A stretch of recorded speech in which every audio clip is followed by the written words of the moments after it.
اعوذ باللہ من الشیطان الرجیم بسم اللہ الرحمن الرحیم الحمد للہ رب العالمین الصلاة والسلام علی سیدنا محمد وآلہ الطاہرین اللہم صل علی محمد وآل محمد وعجل فرجہم۔ ماہ مبارک رمضان کی چوتھے دن کی دعا میں ہم پروردگار عالم سے 4 چیزوں کا مطالبہ کرتے ہیں۔ پہلی چیز، اللہم قونی فیہ علی اقامت امرک، کہ خدایا ہمیں آج کے دن اپنے امر کو قائم کرنے کی توفیق دے، قوت عطا فرما کہ ہم تیرے امر کو قائم کر سکیں، یعنی پروردگارہ ہم تیری اطاعت کو انجام دے سکیں۔ جیسے دعائے کمیل میں بھی ایک فقرہ ہے کہ قوّ علی خدمتک جوارحی واشدد علی العزیمۃ جوانحی، کہ پروردگارہ میرے اعضاء و جوارح کو اپنی خدمت کے لیے قوی کر دے۔ یعنی کتنی بہترین دعا ہے جو مولا کائنات کمیل ابن زیاد کو تعلیم فرما رہے ہیں کہ اس طرح کہو۔ اگر اللہ نے تمہیں طاقت دی ہے، اگر اللہ نے تمہیں جسم دیا ہے، تو یہ دعا مانگو کہ پروردگارہ ہمارے جسم کو قوی فرما تاکہ تیری خدمت کر سکیں، تاکہ خلق خدا کی خدمت کر سکیں، تاکہ کسی کے کام آ سکے۔ یہ سب پلٹتا ہے یعنی اللہ کی خدمت کی طرف۔ تو پہلی چیز یعنی پروردگارہ ہم کو قوت عطا کر تاکہ ہم تیرے فرمان کی، تیرے امر کی اطاعت کر سکیں اور اس کو انجام دے سکیں۔ دوسری چیز، وَأَذِقْنِي فِيهِ حَلَاوَةَ ذِكْرِكَ، کہ پروردگارہ اپنے ذکر کی حلاوت نصیب فرما۔ اس دعا میں اسی کلمے کی مختصر توضیح اور اس کے بعد ختم دعا۔ دیکھیے ذکر الہی کی حلاوت اور شیرینی کتنی اہم ہے، یہ ہر کسی کو عطا نہیں ہوتی۔ عبادت میں لذت اتنی عظیم نعمت ہے کہ جس کو عطا ہو جائے پھر وہ دنیا کی اس مادیات میں، اس پست لذتوں میں گرفتار نہیں ہوتا۔ میں ایک مختصر واقعہ آپ کے سامنے پیش کرتا ہوں کہ اس کی عظمت کو آپ سمجھیے۔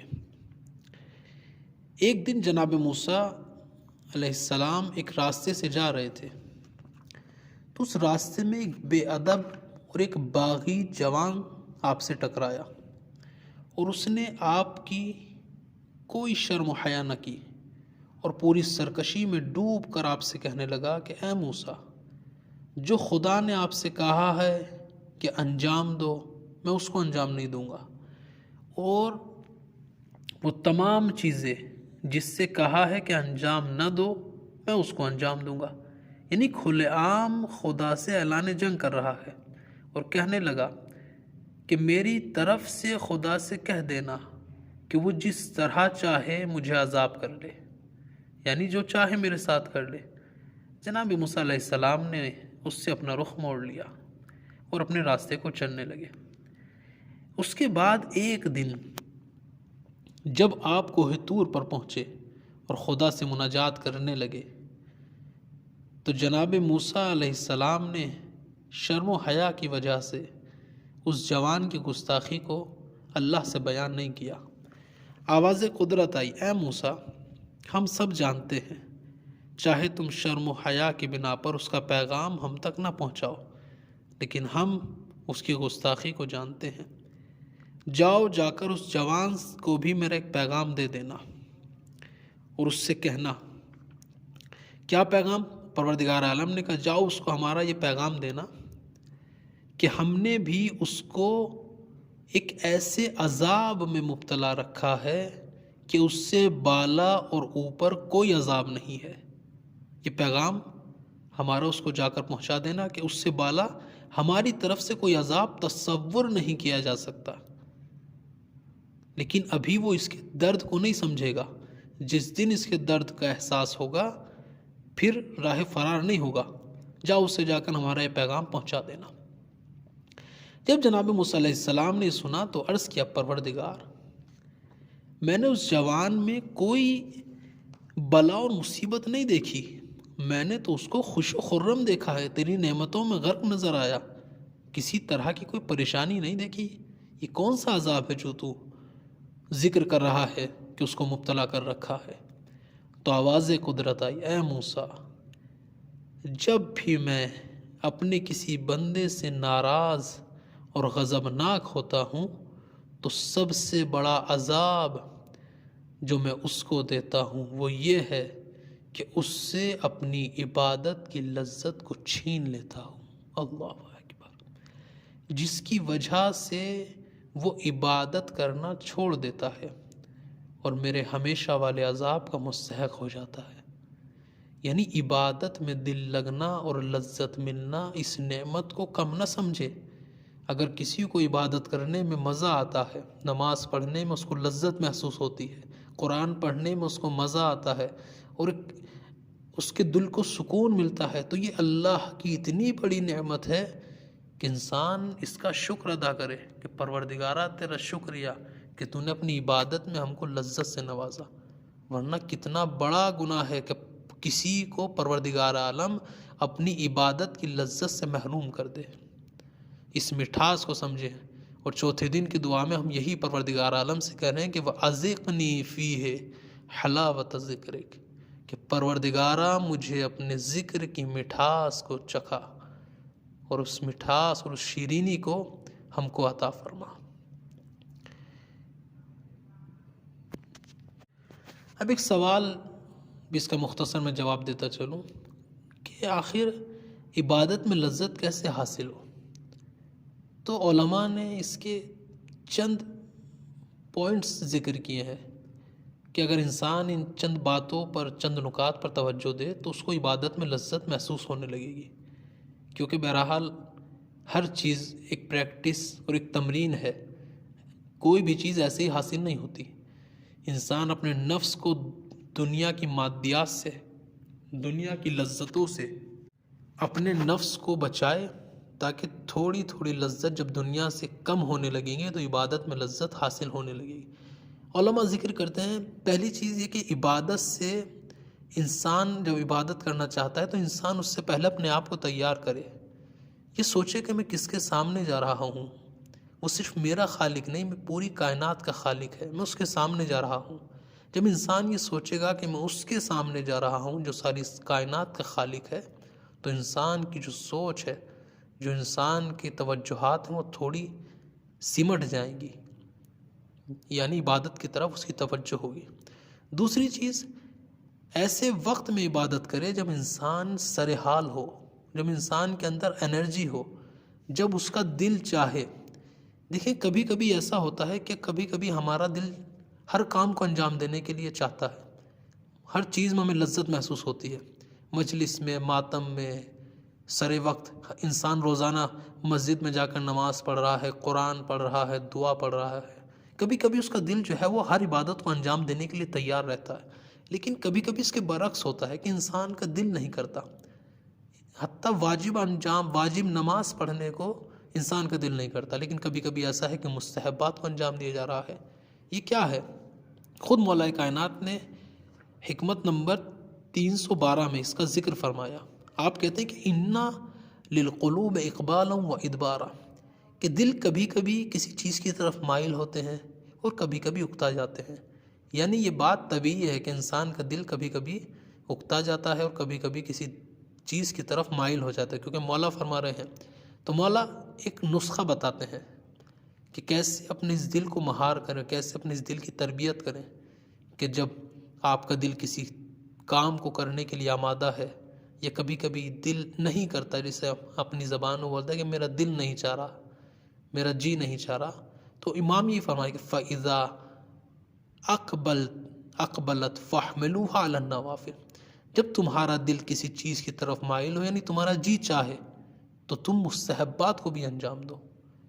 وَإِذَا أَدْبَرَتْ فَاقْتَصِرُوا بِهَا عَلَى الْفَرَائِضِ، لیکن جب تمہارا جی نہیں چاہتا تو صرف واجبات پر اکتفا کرو، صرف واجب کو انجام دو، کیونکہ واجب وہ چیز ہیں چاہے آپ کا دل چاہے نہ چاہے، آپ کو نماز پڑھنی ہے، آپ کو صبح کی نماز پڑھنی ہے، ظہرین کی نماز پڑھنی ہے، مغربین کی نماز پڑھنی ہے، چاہے دل چاہے یا نہ چاہے، کیونکہ واجب ہے۔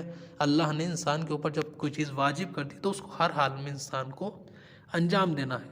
تو واجبات کے لیے تو یہی ہے، لیکن مستحبات کے لیے اگر انسان کا دل نہیں چاہ رہا تو زبردستی مستحبات کو انجام دینے پر اپنے آپ کو مجبور نہ کرے، ورنہ انسان کا دل اس سے پھر اس کو نفرت ہونے لگتی ہے۔ امام یہ فرما رہے کہ جب تمہارا دل نہیں چاہ رہا تو مجبور نہ کرو اپنے آپ کو کہ حتماً مستحبات کو انجام دو۔ بہت سے لوگ اس چیز مستحبات میں افراد کے قائل ہو جاتے ہیں۔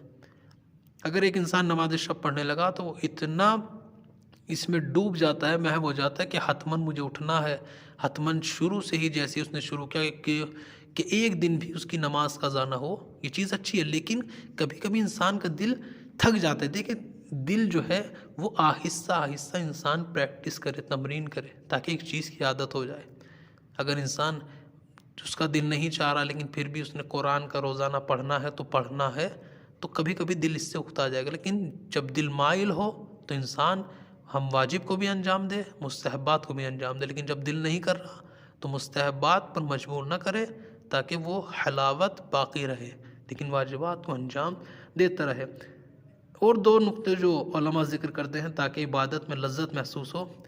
تیسری چیز یہ کہ سکون والی جگہ پر عبادت کرے، یعنی انسان جہاں پر انسان تمرکز کر سکے، جہاں پر انسان توجہ کر سکے، کانسنٹریٹ کر سکے اپنے ہدف کی طرف۔ عبادت کہ اگر انسان شور میں اور جہاں پر زیادہ شور ہو، غوغا ہو، انسان وہاں پر عبادت کرے گا تو انسان کی توجہ ایک جگہ پر نہیں ہوگی، لیکن جب سکون والی جگہ پر توجہ کے ساتھ نماز پڑھے گا، عبادت کرے گا تو اس کو لذت محسوس ہوگی۔ اور چوتھی اور آخری چیز یہ کہ جب بہرحال انسان کی فکر آزاد ہے، شیطانی فکر اور رحمانی فکر دونوں انسان کی طرف الہام ہوتی ہیں۔ جب انسان نماز میں، عبادت میں غلط فکر آئے تو فوراً اس کو برطرف کرے، فوراً اس کو ہٹا دے، یعنی اپنے قریب نہ آنے دے۔ جب آہستہ آہستہ انسان اس طریقے سے اپنے اوپر پریکٹس کرے گا، تمرین کرے گا، تو پھر آہستہ آہستہ اس کو اللہ اس لذت معنوی سے بہرہ مند کرے گا۔ یعنی انسان اپنے آپ کو تھوڑا تھوڑا دنیاوی لذتوں سے، اگر انسان زیادہ کھانے کا شوقین ہے تو کم کھانے کی عادت کو کم کرے، زیادہ شکم سیر ہو کے نہ کھائے، کیونکہ شکم سیری ایک ایسی بیماری ہے جو تمام لذتوں کو چھین لیتی ہے۔ پھر انسان کا کسی کام کرنے کا دل نہیں کرتا، پھر انسان چاہتا ہے بس سو جائے، لیٹا رہے، اگر انسان شکم سیر ہو۔ لیکن اگر رات میں کم کھائے گا تو صبح کو عبادت کے لیے اس کے اندر ایک حال رہے گا، ایک لذت محسوس ہوگی۔ تو یہ تمام چیز علماء ذکر کرتے ہیں کہ جس کو اگر انسان رعایت کرے تو عبادت میں لذت محسوس ہوگی۔ اور تیسری اور آخری چیز جو ہم اس دعا میں پروردگار عالم سے طلب کرتے ہیں وہ کیا ہے؟ وَأَوْزِعْنِي فِيهِ لِأَدَاءِ الشُّكْرِ، کہ پروردگارہ ہم کو توفیق فرما تاکہ ہم تیری نعمتوں کا شکر ادا کر سکیں، اور ہماری حفاظت فرما اور ہمارے عیبوں کی پردہ پوشی فرما، اے یا ابصار الناظرین، اے بہترین نظارت کرنے والے اور دیکھنے والے۔ آئیے ہم سب مل کر چوتھے دن کی دعا کو اللہم قوّنی فیہ علی اقامت امرک وازقنی فیہ حلاوت ذکرک واوزعنی فیہ لأداء شکرک بکرمک واحفظنی فیہ بحفظک وسترک یا ابصر الناظرین۔ اللہم صل علی محمد وآل محمد وعجل فرجهم